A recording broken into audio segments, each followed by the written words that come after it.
Përshëndetje, shenja nga Forres. Sot do të interpretojmë kartat për javën 19-25 janar 2026.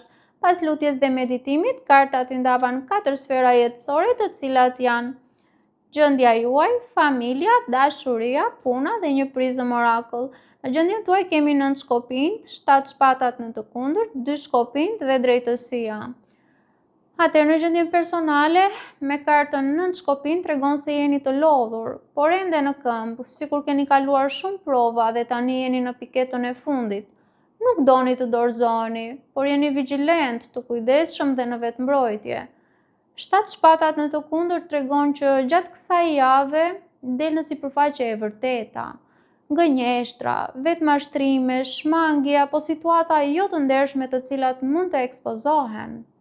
2 shkopinjt tregon se mendja juaj po shikon larg, po pyesni veten çfarë doni të ndërtoni, ku doni të shkoni, pra po planifikoni me largpamësi.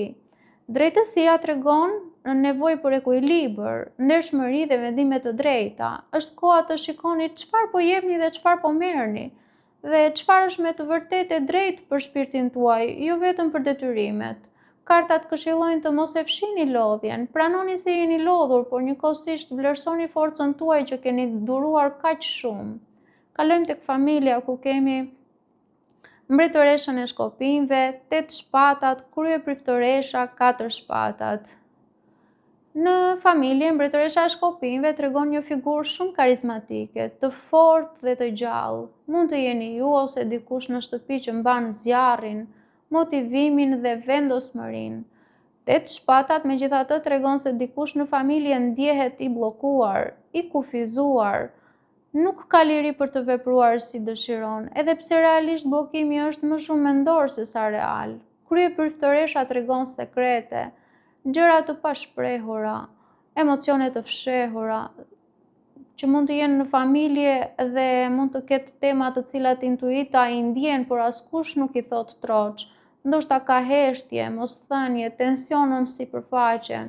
4 shpatat këshillon pushim, pauzë, shërim. Është e nevojshme të ketë qetësi, reflektim, ndoshta distancim të vogël fizik ose emocional, në mënyrë që secili të marrë frymë dhe të qetësojë mendjen. Mos e shtyni veten të jeni gjithmonë motori i familjes, sepse edhe mbretëresha e shkopinjve ka nevojë për pushim. Kalojmë te dashuria, ku kemi 4 kupat, 8 monedhat, 5 kupat dhe njeriu i varur. Në dashuri me 4 kupat tregon mërzi, boshllëk, mungesë kënaqësie. Mund të keni ndjenjën se ajo që ofrohet në dashuri nuk ju mbush, ose ju vetë jeni disi të shpërqendruar, më shumë në mendimet tuaja se sa në mundësitë reale që keni përpara. 8 monedha tregon se pavarësisht kësaj, ju jeni duke punuar mbi veten dhe mbi mënyrën se si e jetoni dashurinë. Është një lloj energjie e tipit po përpiqem, po rregulloj, po përmirësoj, dhe jo e tipit po heq dorë.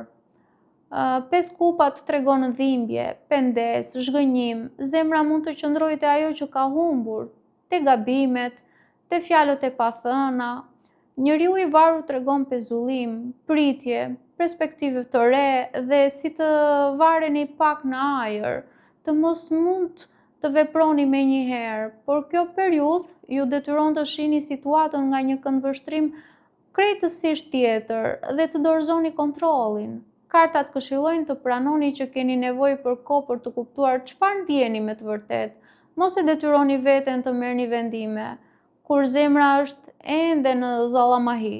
Pra, mos shikoni vetëm vuajtjen, por edhe mësimin. Kalojmë tek puna, ku kemi perandoresha, hierofanti, faqja e kupave dhe asi i kupave.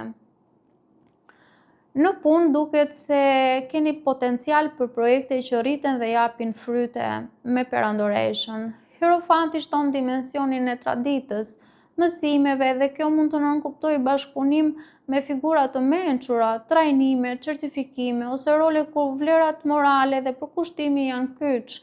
Kjo nuk është kohë për improvizime të çmendura, po për lidhjet që ndërtohen mbi besim të qëndrueshëm.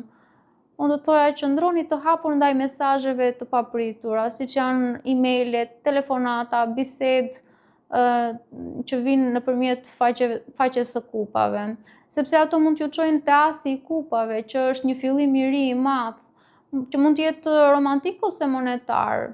Kalojmë tek Prism Oracle, ku kemi dorëzim.